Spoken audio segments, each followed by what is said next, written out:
Wala na kauyon ang Defense Council sa kung paunsa gipahibalo sa prosecution ang mga gipangdugang nila nga mga testigo dili na patubangon sa impeachment court.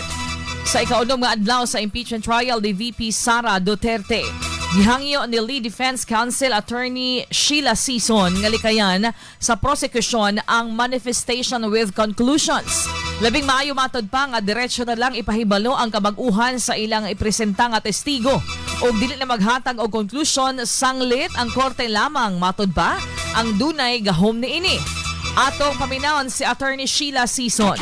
If the intent is just to say we're withdrawing, then that's it.